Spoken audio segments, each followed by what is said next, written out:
들어오시면서 종이 한 장씩 받으셨죠? 받으시면서 다 궁금해하셨던 그 종이, 네, 다들 뭔지 예측하시나요?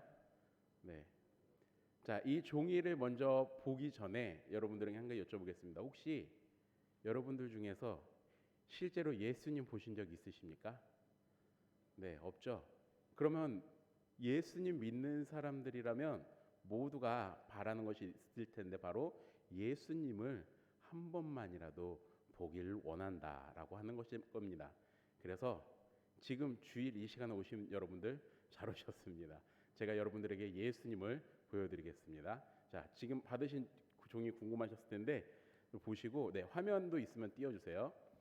네, 자, 이렇게 보셔야 됩니다.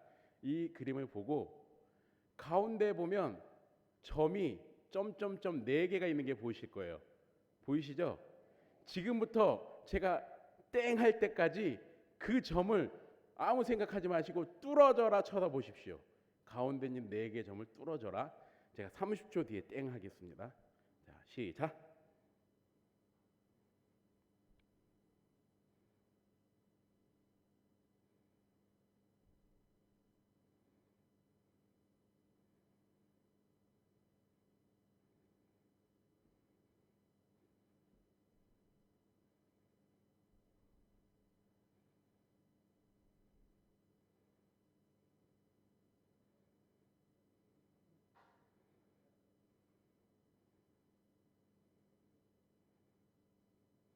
네, 됐습니다. 이제 앞에 보시고 다 같이 눈을 감아 보십시오.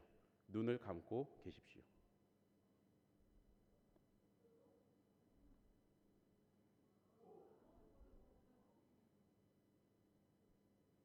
네, 탄성을 내시는 분들도 있고 이게 뭐야 하시는 분들도 있고 보셨습니까? 보셨나요? 네, 그것은 성령께서 여러분들이 인도하셨습니다. 이러면 바로 이제 이단 사이비가 되는 거죠. 네, 지금 여러분들 눈에 무언가 나타나신 분들도 있고 나타나지 않은 분들도 있는데 제가 내려오기 전에 교육자들을 대상으로 임상 실험을 한 결과 머릿속이 정신없고 바쁜 분들은 이게 안 나오더라고요. 네, 다음에 이제 집에 가서 머릿속 한번 비우고 다시 한번 해보십시오. 네, 잘 보일 겁니다. 네, 지금 우아하신 분들은 다 보셨으리라 믿습니다. 네, 지금 그렇게 나오는 그 모습, 눈에 나오는 이 현상은 눈의 잔상 효과를 이용해서 만든 하나의 그냥 도구일 뿐입니다. 지금 여러분들 눈에 보였다고 해서 그게 정말 예수님이라고 믿으시는 건 아니시죠?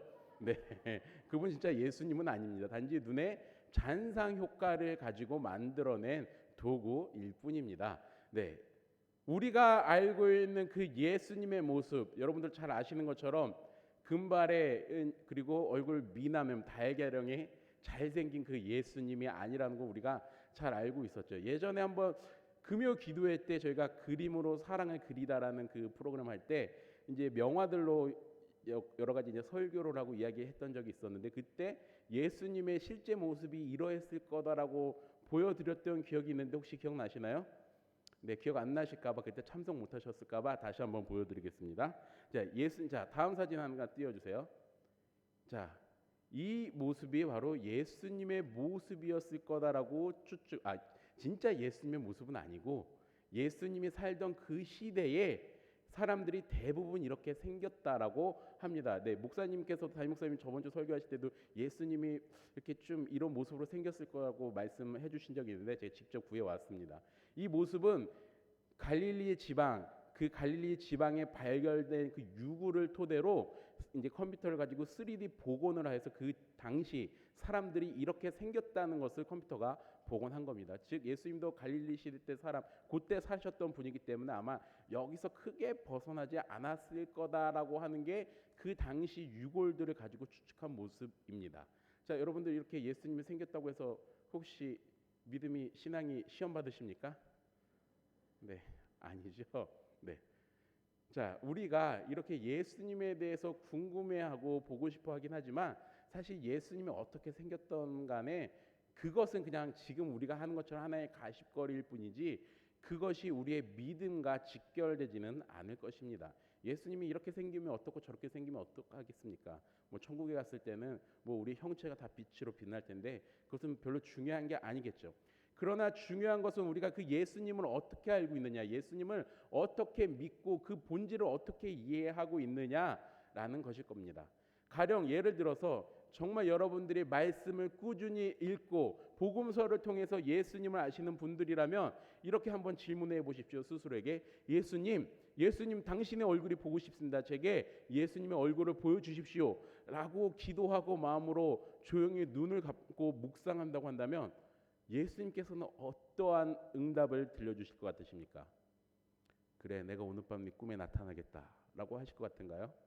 저는 복음서를 토대로 예수님을 안다고 하였을 때 그 복음서에 나와 있는 그 예수님을 토대로 생각해 본다면 예수님은 분명히 내가 나를 보고 싶다고 그러면 지금 밖에 나가서 소외된 자들, 가난한 자들, 아픈 자들의 얼굴을 살펴보아라. 그것이 바로 내 얼굴이다 라고 예수님은 말씀하실 거라는 게 저는 복음서를 통해 알게 된 예수님의 모습입니다. 자, 이렇게 예수님에 대해서 우리는 궁금해하기도 하고 또한 예수님에 대해서 각자가 가지고 있는 생각, 각자가 가지고 있는 어떤 믿음들, 각자가 갖고 있는 그 어떤 성향들을 가지고 예수님에 대해서 생각을 하실 겁니다. 자, 그래서 저는 오늘 이 예수님에 대해서 조금 더 이야기를 함께 나누고 싶습니다. 이 예수님, 방금 우리가 봤던 거하고는 다르게 이런 외형적인 게 아니라 복음서에 드러나 있는 예수님의 모습이 어떠한지를 살펴보려고 하는데 오늘 사실 제가 예수님의 살펴볼 모습은 바로 예수님의 까칠함이었습니다. 그런데 아침에 오늘 이제 주일 예배 때 목사님 설교하실 때 그 본문을 담임 목사님께서 사용하셔서 당황했습니다. 설교를 접어야 되나 싶었습니다. 네, 목사님께서 직접 얘기하셨는데 오늘 나왔던 본문이 뭐였죠? 예수님을 찾아왔던 예수님의 형제, 어머니였습니다. 그런데 그 형제와 어머니가 찾아왔는데도 예수님은 어떻게 하셨나요? 들어와서 우리 어머니 형제 왔는데 잠깐 들어와서 잠깐만 기다려주세요 하면 얼마나 좋겠습니까? 그런데 이 예수님은 참 까칠하게도 누가 내 형제고 누가 내 어머니냐라고 이야기하면서 예수님의 그 극강의 까칠함을 보여주시죠. 자, 그런데 오늘 이 이야기를 떠나서 예수님의 이 모습이 어쩌면 진짜가 아니었겠는가 싶었던 게 뭐냐면 이제 우리는 성경에서 잘 보진 않지만 이제 신학을 공부하고 여러 가지 살펴보다 보면 알게 되는 게 있는데 외경들이 있고 위경들이라는 책이 있습니다. 그 책에서 예수님의 이제 어렸을 때 이야기들이 쫙 기록이 되어 있어요. 가령 우리가 읽고 있는 마태복음, 누가복음 여기에 나와 있는 예수님의 탄생설화의 이야기들이 여기서 대부분 비슷하게 나와 있는 것들이 많은데 이 위경들, 외경들에는 예수님의 탄생 때 이야기, 성장할 때 이야기들이 기록되어 있어요. 그런데 이 이야기들을 읽으면 정말 신기하고 재밌는 게 뭔지 아십니까? 어렸을 때 예수님은요 정말 안 착했어요. 착하지 않으셨어요. 어떤 정도로 안 착했냐면 제가 재밌게 읽었던 일화가 3개가 있는데 첫 번째는 이제 동네 친구들하고 예수님이 이제 놀고 있었던 거예요. 어렸을 때 놀고 있는데 이제 예수님이 이렇게 물 웅덩이를 이렇게 이쁘게 좀 만들어 놨나 봐요. 근데 어떤 한 아이가 와서 그 물 웅덩이를 발로 밟아갖고 이렇게 망가뜨립니다. 예수님이 그걸 보고 화가 나갖고 그 아이에게 너는 소가 되어라 했는데 정말 다음에 소가 되었다고 해요. 그래서 너무 어처구니가 없죠. 네, 성경에 나오는 게 아니라 그냥 전설에 나오는 이야기입니다. 그래서 이제 동네 사람들이 예수님께 가서 예수님이 그렇게 한 걸 보고 예수님 부모님 찾아갑니다. 그래서 이 아이가 지금 말하는 게 이런 식으로 다 되는데 당신 아이를 교육시키고 주의시키십시오 하고 마리아하고 요셉에게 이야기한다고 해요. 그런데 그 이야기를 들은 요셉이 예수님이 더 화가 나서 그 동네 사람들을 다 소로 변하게 하려고 하는데 마리아와 요셉이 말렸다는 이야기도 있습니다. 자, 한 가지 더 재밌던 이야기가 기억나는데 예수님이 길을 가다가 이제 어렸을 때의 모습이에요. 길을 가다가 막 아이들이 뛰쳐오는 아이들하고 어깨가 부딪힌 거예요.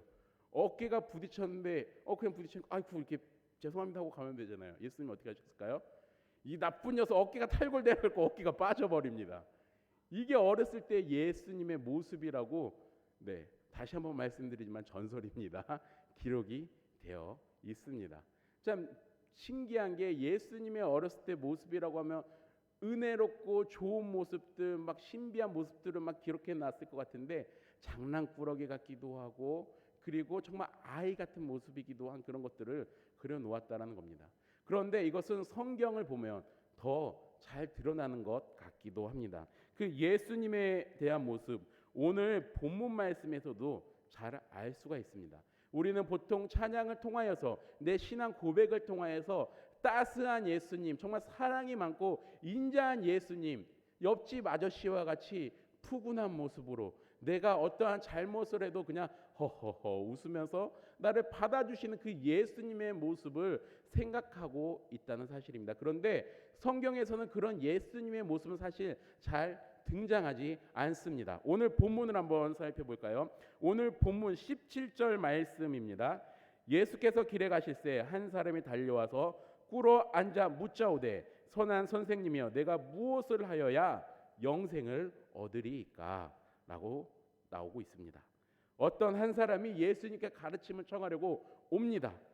자, 그런데 이 사람은 무릎까지 꿇고 정중하게 예수님께 질문하고 있습니다. 선생님, 내가 무엇을 해야 영생을 얻을 수 있습니까? 자, 문제입니다.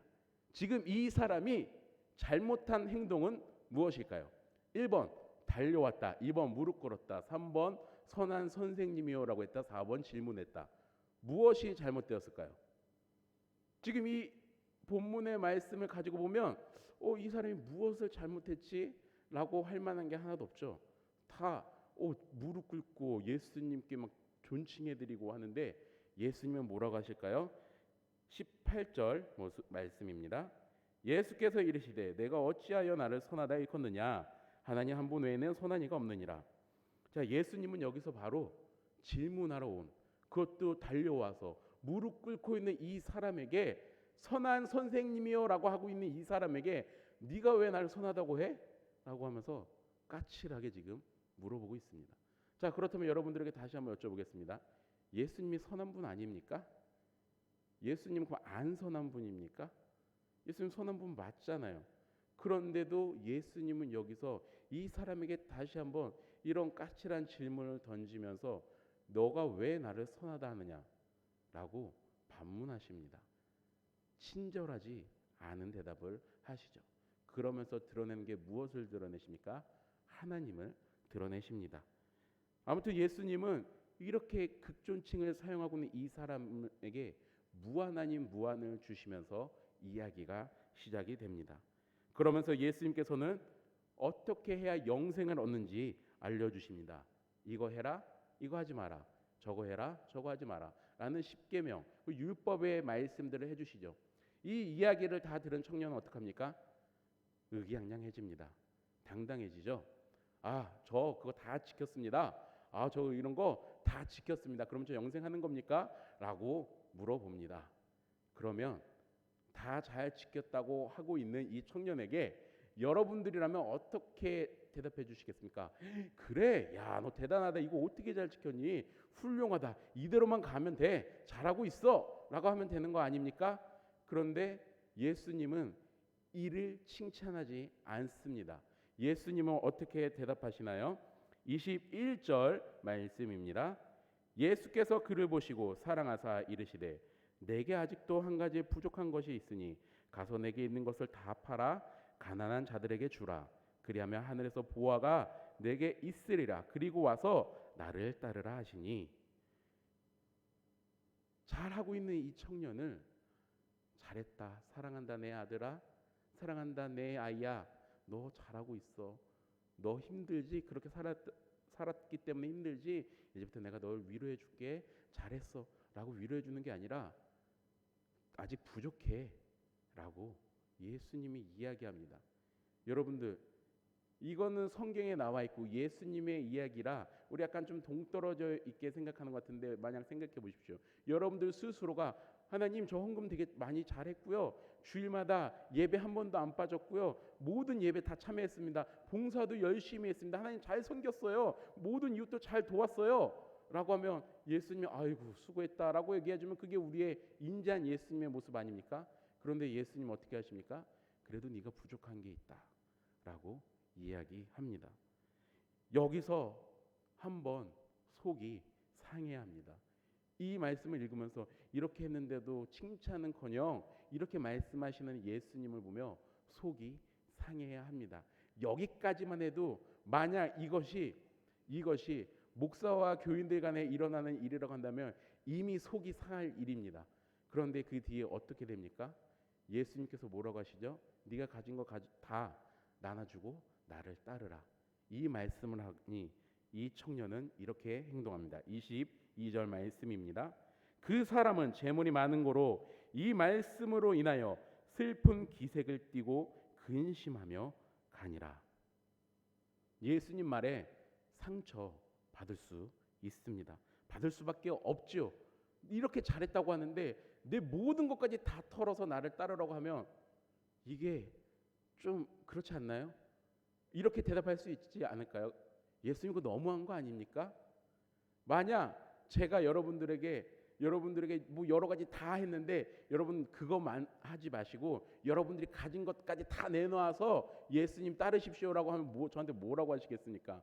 정신 나간 거 아닙니까? 라고 하지 않을까요?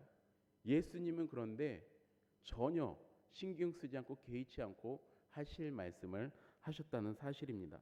그런데 그 뒤의 행동은 더 이해가 안 됩니다. 예수님의 말 때문에 상처를 받을 수 있고 어려울 수 있고 힘들 수도 있습니다. 그러면 떠나가는 그 사람을 보면 예수님은 어떻게 됩니까? 가서 위로해 줘야죠. 잡아야죠.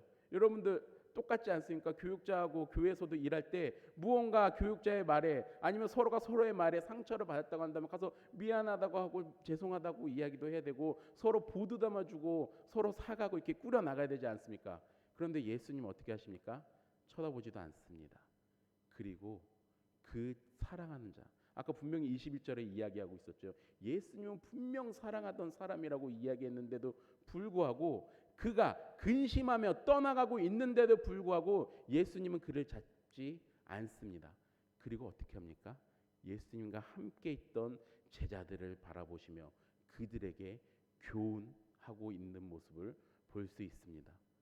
우리가 잘 알고 있는 예수님이라면 사랑이 많고 인자한 예수님이라면 정말로 우리가 생각하는 그런 분이라면 한 사람이 시험받고 떠나가고 있는 이 순간에 어떻게 해야 되나요? 아이 저기요 잠깐만 일로 와보세요. 내가 말이 좀 심했죠? 죄송합니다. 제가 당신의 믿음을 제가 온전히 이해하지 못했네요. 죄송합니다. 그래도 이렇게까지 영혼이 떠나가는 거요. 천하보다 귀한 한 영혼이라고 하는데 당신은 떠나면 제가 어떻게 되겠습니까? 안 됩니다. 너무 마음이 아픕니다 하면서 그 사람을 잡아야 되는 거 아닙니까? 아닙니다. 예수님은 근심하며 떠나가는 그를 놔두고 있습니다. 우리가 종종 이런 얘기를 하죠. 교육자들이 예수님을 닮아서 사역한다고 하면 얼마나 좋을까라고 생각해 봅니다. 모든 교육자들은 신학교를 졸업하면서 예수님처럼 사역하고 싶다고 이야기합니다. 그런데 여러분 성경에 나오는 예수님처럼 사역하면요 교회에 남아있을 사람이 없게 될 것 같습니다. 제가 한쪽으로 너무 편향해서 이야기한 것 같은가요? 다시 한번 예수님에 대한 이야기들을 제가 쭉 나열해 보겠습니다. 예수님의 이야기 마태복음 8장의 이야기입니다. 제자 중 한 사람이 예수님을 따르려고 옵니다. 그런데 마침 그 집에 장례가 났습니다. 그래서 예수님께 이야기하죠. 예수님 저 장례가 났으니 예수님 장례를 치르고 예수님 당신을 따르겠습니다. 그럴 때 예수님 뭐라고 하시나요? 그 장례는 죽은 사람들끼리 치르게 놔두고 너는 나를 따르라 라고 이야기합니다. 자 다시 한번 제가 이야기해 볼까요? 여러분들 집에 장례가 났습니다. 그런데 교회에 전도축제가 있어요. 그런데 전도축제가 있는데 장례가 났다고 집에 가서 장례 치른다고 하십니다. 제가 전해서 권사님, 집사님 그 장례는 믿지 않는 그들이 하게 하시고 당신은 하나님 일을 하셔야 됩니다 라고 하면 여러분들 장례 치르지 않고 나오시겠습니까? 그런데 예수님은 지금 장례 치르러 가는 그 사람에게 너는 나를 따르라고 이야기하십니다. 하나 더 나가볼까요? 성전 청결 사건을 생각해 보십시오. 예수님은 이 성전에서 장사하는 그 사람들을 보고 화가 나셔서 성전을 뒤집어 엎습니다. 요한복음에 가면 하나 더 나가서 그냥 손으로 책상, 의자 뒤집는 게 아니라 어떻게 하십니까? 채찍까지 만드세요. 채찍을 만들고 온 사방팔방 휘두르십니다. 그리고 성전을 뒤집습니다. 여러분 이 사람들이 뭐 얼마나 잘못했나요? 멀리서 재물 가지고 오는 거 폭리는 취했죠. 돈은 좀 많이 받고 바꿔주고 돈은 폭리는 취했지만 어쨌든 예배 드릴 수 있게끔 하기 위해서 한 거 아닙니까? 그런데 예수님은 다 뒤집습니다. 채찍 휘두릅니다. 그러면서 뭐라고 합니까? 내 집은 기도하는 집이라, 내 집을 강도의 소굴로 만들지 말라고 외치십니다. 반대로 얘기해 볼까요?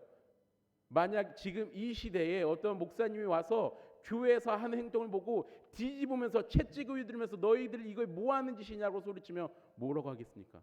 저 목사는 왜 이렇게 폭력적이지? 왜 사랑이 없지? 라고 이야기하시며 시험받지 않을까요? 하나 더 나가 볼까요? 풍랑 앞에서 떠는 제자들을 생각해 보십시오. 이 제자들은 풍랑 앞에서 벌벌벌 떨고 있습니다. 그러면 우리가 잘 알고 있는 사랑이 많고 인자한 그 예수님은 어떻게 해야 됩니까? 무서워 마라. 내가 너와 함께하니 두려워하지 마라. 이렇게 이야기하는 게 우리가 알고 있는 신앙 아닌가요? 그런데 예수님은 그 떨고 있는 제자들을 보면 뭐라고 하십니까? 믿음이 적은 자들아. 위로하지 않습니다. 믿음이 적은 자들아, 너희 왜 떨고 있느냐? 라고 이야기하십니다. 마지막으로 마가복음 7장에 나오는 헬라 사람 수로보니게 여인을 생각해 보십시오. 자신의 딸이 고통 가운데 있는데 그 부모의 마음으로 이 딸을 고치기 위해서 예수님을 찾아오죠. 그런데 예수님께 고쳐달라고 이야기하는 예수님 어떻게 합니까? 이 헬라 여인을 개 취급합니다. 내가 이 이스라엘 보낸 것은 이 백성을 위해서지 너희들을 위해서가 아니라며 개 취급합니다. 그런데 어떻게 합니까? 그래도 이 여자는 끝까지 예수님께 매달립니다. 그러므로 예수님은 그 여인의 딸의 병을 고쳐주십니다. 자, 제가 지금 했던 모든 이야기들로만 놓고 보면 예수님의 인성에 문제 있는 것 같아 보입니다. 그러나 제가 드리고 싶은 말씀은 예수님의 인성을 이야기하고자 함이 아닙니다. 제가 정말 드리고 싶은 말씀은 여러분들이 여러분 안에 그려놓고 있는 그 예수님 때문에 여러분들 스스로가 상처받게 될 때가 너무나도 많다는 것입니다. 제가 방금 이야기한 것처럼 예수님은 내 기도를 들어주시고 따스한 예수님이셔야 되고 인자한 예수님이셔야 되고 어떻게든 내 기도에 응답하시는 예수님이어야 합니다. 그런데 복음서에 나타나 있는 예수님의 모습은 인간의 기대적인 그 답변을 한 번도 해주지 않는 분입니다. 너무나도 불친절한 예수님의 모습입니다. 그런데 그때 사람들은 어떠했나요? 예수님을 떠나지 않았습니다. 어떻게든 예수님께 매달려 있었죠. 결국 그들은 무엇을 얻었나요? 나음을 얻었고 치유함을 얻었고 병고침을 얻었습니다. 예수님의 사랑의 표현 방식은 너무나도 험난하기 짝이 없었지만 그 결과는 기적이었다는 사실입니다. 적어도 예수님이 이 기적을 하던 하지 않으시던 내 기도를 들어주시던 들어주지 않으시던 그분이 인자하고 사랑 많은 분이 아니라고 하더라도 예수님은 예수님일 뿐입니다. 이것은 이미 출애굽기에서 하나님이 자신을 처음 소개할 때 말씀하고 있습니다. 출애굽기 3장 14절에 하나님께서 모세에게 나타나서 뭐라고 하십니까? 모세에게 나타나서 나는 스스로 있는 자라고 이야기하십니다. 우리 한글 성경에는 스스로 있는 자라고 하는데 원어로 살펴보면 존재하는 자다라고 이야기합니다. 영어 성경을 보면 I am that I am이라고 해서 그냥 나는 나다라고 이야기합니다. 하나님 스스로가 처음 나타나셔서 자기 자신을 소개하시는데 사랑이 많은 하나님, 인자한 하나님, 아니면 노하기를 더디하는 하나님 이런 하나님으로 나타나는 게 아니라 그냥 나는 나다. 하나님은 그냥 하나님이십니다. 예수님은 그냥 예수님이십니다. 여러분들이 찬양을 통해서 하는 고백들, 여러분들이 그냥 어디서 들어서 하는 고백들은 진정한 여러분들의 고백이 될 수가 없을 수도 있습니다. 그러나 여기서 진정한 고백이 되는 것은 하나님의 하나님 되심을, 예수님의 예수님 되심을 인정할 때 그분이 진짜 여러분의 하나님이 된다는 사실입니다. 여러분들이 속단하고 있는 그 예수님의 모습으로 스스로 넘어지지 않게 되길 간절히 소망합니다. 이 모습이 우리 안에 확고하게 있지 않으면 여러분들의 기대와 다른 일들이 일어날 때 예수님을 떠날 수밖에 없습니다. 제가 20대 30대 시절을 돌아보면요, 저에게도 너무도 인자하고 사랑이 많은 예수님의 모습이 있었습니다. 그런데 제 삶에서는 한 번도 예수님의 인자하심, 사랑하심을 경험해 본 적이 없었던 것 같습니다. 내가 정말로 예수님이 필요할 때, 예수님의 그 강권적인 도움이 필요할 때 남들의 그 고백처럼, 남들의 간증처럼 놀라운 일들이 일어났으면 좋겠는데 한 번도 경험해 본 적이 없어요. 그때 제가 예수님을 떠나지 않았다는 사실이 저에겐 가장 큰 은혜 중에 하나인 것 같습니다. 그런데 이것은 뒤돌아와서 지금 와서 내가 예수에 대해서 잘 알고 살펴보면 느껴지는 게 무엇이었냐? 그때 내가 예수님이 인자하고 사랑이 많고 이런 것들을 해주신 예수님이라는 생각을 조금이라도 줄이고 살았다고 한다면 내가 그때 시험 받는 일이 덜하지 않았을까? 하나님의 하나님 되심을 내가 인정하고 살았다고 한다면 좀 덜하지 않았을까? 라는 생각을 하게 됩니다. 그렇게 이것은 철저히 제 신앙 고백입니다. 하나님이 그것을 하던 하지 않으시던, 사랑이 많던 사랑이 없이 무서운 분이시던 간에 저에게 하나님은 그냥 하나님입니다. 저에게 예수님은 그냥 예수님입니다. 그분들 앞에 어떠한 형용사도 수식어도 달 수 없습니다. 왜냐하면 그분들은 내가 감히 인지할 수도 없고 인식할 수도 없는 분들이기 때문에, 단지 말씀을 통해서만 기록되어져 있는 분들이기 때문에 그러합니다. 저는 제가 그렇게 믿고 있는 하나님, 예수님이 너무 좋습니다. 그분들을 통해서 어떠한 일을 하실지 기대되잖아요. 사랑이 많고 인자가 많은 그 하나님만 꾸준히 주구장창 고백해서 내가 원하는 그 아름다운 모습으로만 오시는 그 하나님이 아니라 어떠한 일을 하실지 전혀 알 수 없기 때문에 그것이 제가 하나님을 믿을 때, 예수님을 믿을 때 제 마음을 더 설레게 합니다. 예수님을 믿을 때 그 과정들은 험난할 수 있습니다. 예수님의 사랑은 생각보다 꽤 험난합니다. 그러나 그 결과는 기적입니다. 오늘 말씀의 결론이 되는, 답이 되는 말씀을 예수님께서 밑에 해주시는데 그 말씀이 있고 우리 말씀을 마치도록 하겠습니다. 27절 말씀입니다. 함께 읽어보겠습니다.